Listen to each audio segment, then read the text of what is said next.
fix my damn well spigot.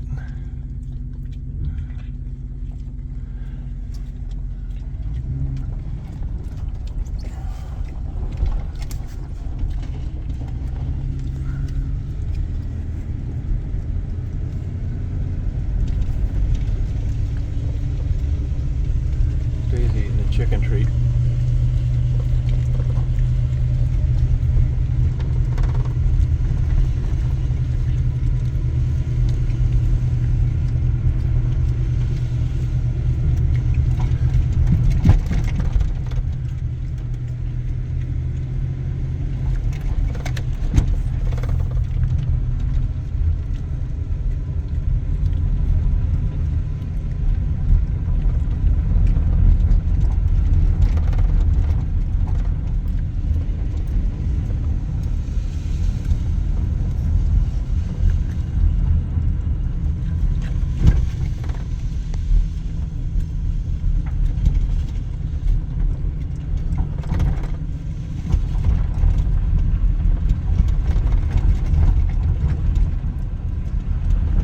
Sun's coming out.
Sun, oh yeah.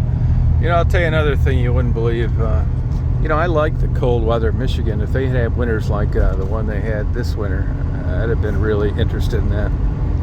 But you have to have the right vehicle to go out and transverse that stuff. And I didn't this year. I do now, though. All-wheel drive Honda. I'll get dedicated snow tires, too. I'm not missing any more of these winter blizzards. Don't care where they're at. But the flip side of that is, you know, when it's not like beautiful and exciting and, you know, the weather's on all the time and it's just a couple inches there, a couple inches there, soupy, dark, slippery, crappy snow, I'd rather be here. Like, we've had 3 days of rain. It's starting to get to me. And if I was in Michigan, I wasn't outside as much as I am here. But when you start getting robbed of being outside, it gets to you. Like, I work out in that old house and it's just been too cold and damp. So I'll skip a few days until it gets nicer like today. So I'm back into my routine. So between, you know, all the bad weather and the cloudy days, not being able to do things, it is nice being in a sunny climate more often than not. Minus the big blizzards and exciting snowstorms. And I think it's getting up to 60 or something today. I mean, I'm putting those 20-pound bags of frozen chicken legs out, and they're not really thawing that great. I mean, they eventually eat it anyway, and it's better today than it was as if I just pulled it out of the freezer. These birds are smart. You know, yesterday I dumped a big 20-pound block of frozen chicken legs out, and they eventually ate it. But the big baby, the black one, he was big as a little baby. He walked right over to that after I dumped it on the ground. And I know he was hungry because he was trying to get in the garbage bag.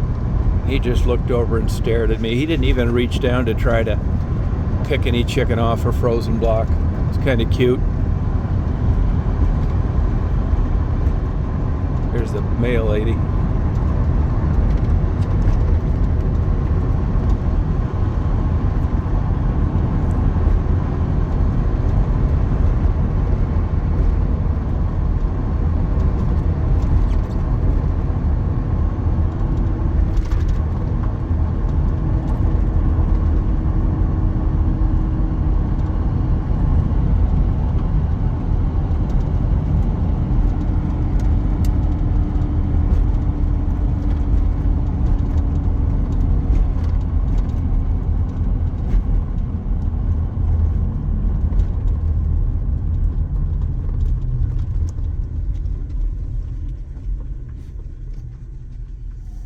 You move over, hon?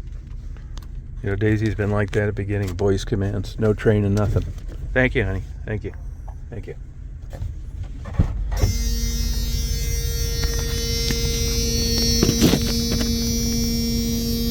Thank you, hon, for moving over.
Rock, Daisy. You ready to rock, girl? Let's kick it. You know what I'm saying?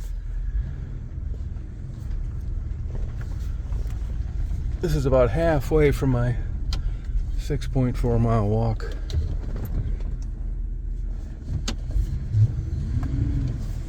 This thing needs new tires, man. It'd be super easy to get it stuck. This red clay, it's the slipperiest stuff you've ever seen in your life. You can be walking along, just fall right on your ass. Not even catch yourself. Just good because you don't break your wrist then. But with tires like this could get stuck on flat ground, believe me. The minute those wheels spin, you're done.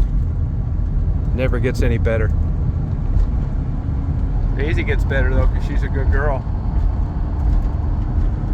Country life. Yeehaw! Excuse me. I don't know when they're gonna take those logs. Those are skinny. See those trees right there? See how skinny they are? That's exactly what they don't want. And that's why properties like where I live come up for sale.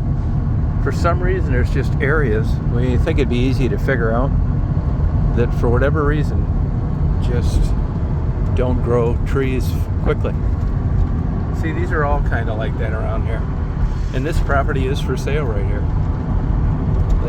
They want a tree to grow in 15 years, not 25.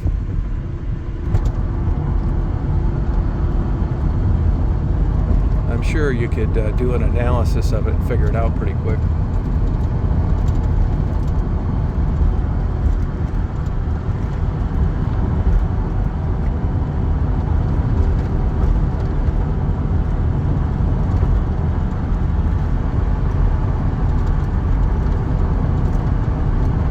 I'm gonna go over here to get some stuff at Walmart.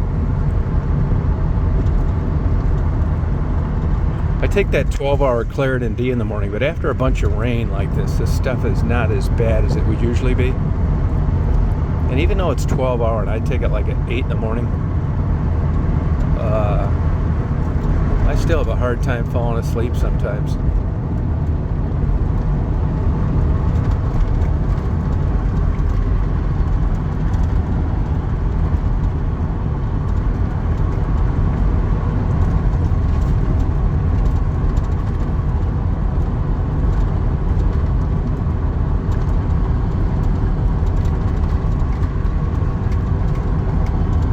That sucks that place got burned down. I mean, it was ready to be torn down, but you know, here are these guys. I'm not a hunter, but they buy 50 or 100 acres or whatever because they like to hunt. Some jack-off comes down there and burns down a building about a year after he owned it. Supposedly it's a white kid on a motorcycle, dirt bike. I did see that guy too at one time, but I didn't connect the dots. I was out of town when that happened. This poor guy in the corner, he died. I didn't know him. Old guy. I don't know what's going to happen with this house. Probably already got bought by the guy across the street.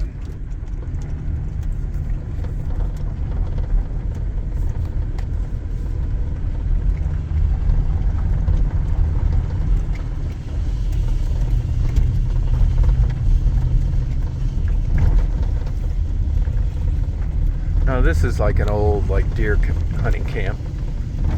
They just got the lights working out here. You know, a bunch of trailers. I saw them here in the fall quite a bit. You know, this property used to sell for nothing. Now it's about $4 to $5 grand an acre.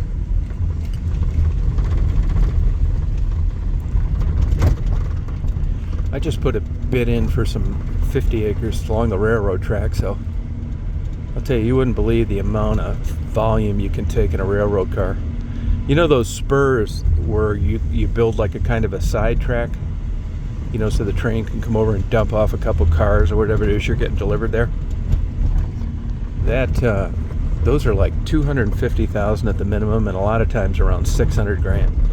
It's not even that much track, but by the time you get them in there and it's all approved, and you know the engine isn't going to tip over with a couple loads of corn in the cars, that's what you're paying. It's nuts. It's called a railroad spur. See, now I was thinking about this as I drove by here. Like, this is a big African American community. You know, it's the third from the bottom is the Brocas State. There goes a blue heron. Brocas County in the state. And I was thinking about this, and what I think happens in places like this is you get a lot of people, you know, on the backside of socioeconomic situation, and they can't afford an increase in tax. But when you have things like this happen, like on roads like this that are eventually deeded over to the county, these are old logging roads, and then they put in some power and they hope for some more tax money and that kind of thing. But this is the downside to that, because in order to do this right, you have to have better equipment and, you know, kind of a built-in infrastructure, because when you subcontract this stuff out, it's crazy expensive. You'll see a lot of affluent areas do that. So the problem you've got down here, if you've got something like this, and you got a time bomb here that's waiting to happen, this is already washed out before, because they don't have the right equipment to come through and maintain this properly. And what happens is it backs up, and it ends up eventually eroding the dirt away from underneath the road, like this. Now this is going to end in a disaster, but here's the conundrum, and that is they can't afford new stuff. They don't want to raise the taxes to do it right, and this is what you're stuck with until the next disaster. This is exactly what you don't want right here. But you know what I mean? This is just how life is. And this is why you see impoverished areas, when, you know, they start heading downhill, there gets to a point with a low tax base where there's no money left in the coffers, and you're trying to apply for emergency aid while everybody drives around this way because the road's been washed out. So it's a problem. It's just a realistic, legitimate problem. What are you going to do? And let's say, for an example, you're an elected official. So you get elected, and all of a sudden you got some guy down here that's 92 years old. He didn't have any money when he ran into retirement, and if you keep jacking up his taxes to fix stuff that he doesn't really appreciate firsthand if he doesn't live near here, he's not going to vote your ass into office next time because you raised the taxes. But you raised the taxes because you wanted to provide for the infrastructure. So this is why you get a changing of the guard with politicians sometimes. I'm sure if I drove a county commissioner down here, whoever was running the show, and said, hey, look, they'd swallow hard and think, oh, I'm going to get myself voted out of office if I get this fixed right. And that's exactly true. That's exactly what happens. So you're screwed either way. You're screwed if you fix it, you're screwed if you don't. There's a lot of things in life like that. Relationships, jobs. It's a catch-22, perfect example.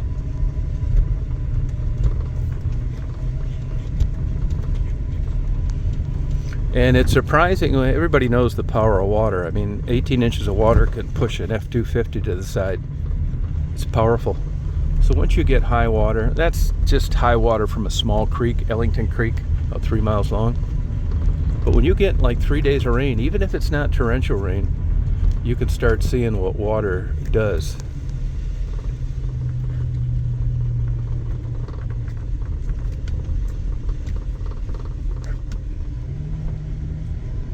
And it can really ruin a lot of things. You look at the maintenance that the Army Corps engineer does on the Mississippi River, blow your mind. They're constantly moving things and sinking these big, like, parking block, huge concrete wedges to try and just keep it from eating up states. No kidding, it's a monster. Look up the Army Corps engineers. They have these simulations they do on flooding. These big, like, in the size of a gymnasium, and they try and mock everything in, like, let's say the Mississippi River. It's pretty interesting. And then they, you know, strategize and place these barriers accordingly.